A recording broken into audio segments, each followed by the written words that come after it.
नमस्कार साथियों, आज का हमारा टॉपिक है औसत। तो हमें सिर्फ यह याद रखना है, औसत क्या होता है। औसत होती है दी हुई राशियों का योग बटे राशियों की कुल संख्या। ये है हमारा फॉर्मूला। अगर हमें योग निकालना है तो औसत में हम राशियों की कुल संख्या की गुणा कर देंगे। और इस तरह से यदि दी गई संख्याओं में दो क्रमागत संख्याओं का समान अंतर हो तब हम औसत कैसे निकालते हैं। पहली संख्या प्लस अंतिम संख्या बटे 2। ये दूसरा फॉर्मूला है। देखिए 5, 7, 3, 2, 8, 9, 1 इनका औसत निकालना है। तो हम करेंगे सारी जितनी भी संख्या का योग औसत बराबर होता है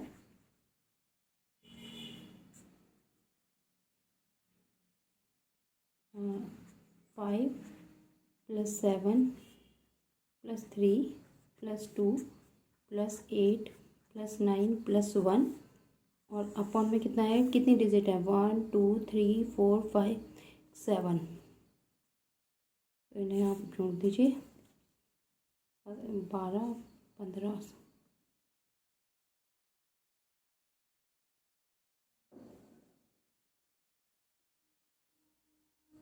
35/7। और देखिए 7 पंजे 35। तो ये औसत आ गया इसका 5 आंसर। अब देखिए दूसरा क्वेश्चन। इस बार डिजिट है 2 4 6 8 10 12 14 16 18 20।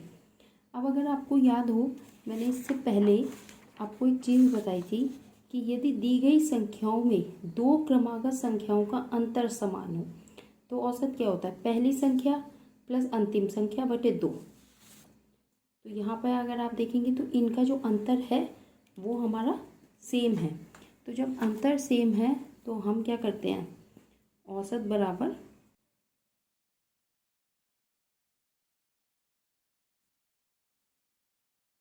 क्या होगा, पहली संख्या, इन सब में अंतर आ रहा है ना, 2 के बाद 4 के बाद 6 8 10।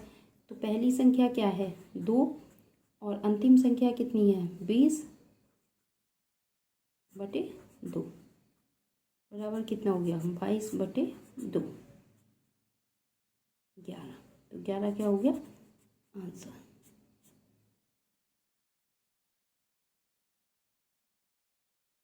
देखिए किन्हीं 11 संख्याओं का योग 132 है तो इनका औसत क्या होगा। फिर से वही औसत बराबर क्या होता है, योग संख्याओं का योग कितना है 132 और बटे कुल संख्या कितनी है 11।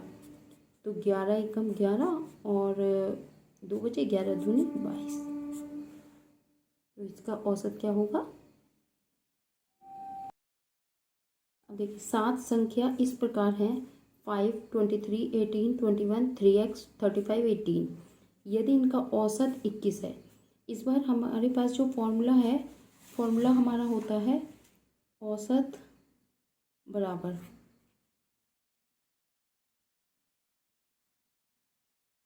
जो भी राशि हैं उन सब का योग बटे संख्या, कुल संख्या जो इतनी भी है। अब देखिए औसत कितना दिया हुआ है 21, योग कितना है, इन सबको जोड़ दो 5 + 23 + 18 21 3x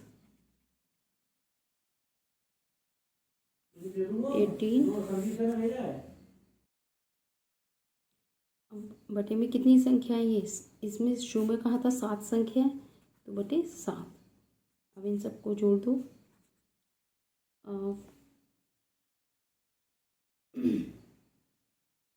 इन्हें सबको जोड़ेंगे तो ये आएगा 30 5 120 + 3x/7। हमेशा ये बात ध्यान रखिए क्योंकि इसमें x है तो ये संख्या में नहीं जोड़ता है, और अब क्या करेंगे, यहाँ से क्रॉस मल्टीप्लाई, 21 की गुणा 7 हो गई, इजिकल टू क्या है 120 प्लस 3x,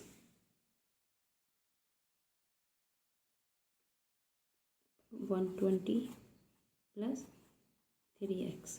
अब 147 माइनस 120, ये इधर प्लस में था, इधर लिया है माइनस में, इजिकल टू 3x।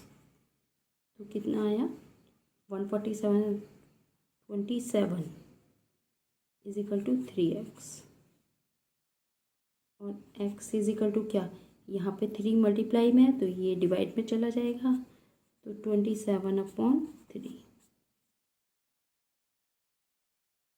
तो आंसर हो गया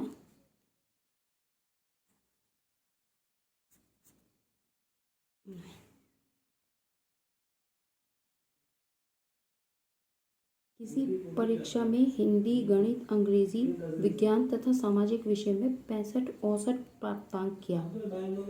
यदि विज्ञान को छोड़कर अन्य सभी विषयों के प्राप्तांकों का योग 270 हो तो विज्ञान में कितने प्राप्तांक थे। देखिए बहुत ही अच्छा क्वेश्चन है, क्वेश्चन बहुत ही सिंपल है, पर शायद लैंग्वेज को देखकर आपको थोड़ा सा ऐसा लग रहा है कि ये क्वेश्चन बहुत टिपिकल है। क्वेश्चन बहुत ही अच्छा है। अब देखिए कि विज्ञान में कितने प्राप्तांक थे, तो हमारा अब क्योंकि यहाँ पर औसत दिया हुआ है तो हमें पता है औसत वाला फॉर्मूला यूज़ करना है। तो औसत बराबर होता है हमारा योग। अब योग किस किस का, हिंदी, गणित, अंग्रेजी, विज्ञान और सामाजिक विषय, 1 2 3 4 5 सब्जेक्ट हैं आपके। तो उसमें कहा है विज्ञान को छोड़कर अन्य सभी विषयों के प्राप्तांक, यानी कि इन पांचों में से विज्ञान को अगर हम छोड़ दें तो हमारे पास 4 सब्जेक्ट बचे, 1 2 3 और 4। इनका जो योग है वो 270 दे रखा है, तो चारों का योग 270 हो गया, प्लस पांचवा कौन सा है विज्ञान। अब माना विज्ञान को हमने x मान लिया, अपॉन में कुल संख्या कितनी आएगी, संख्या यानी कि जितने विषय थे, विषय हैं कितने 5, तो 5, औसत कितना था 65, तो 65 बराबर 270 प्लस x अपॉन 5।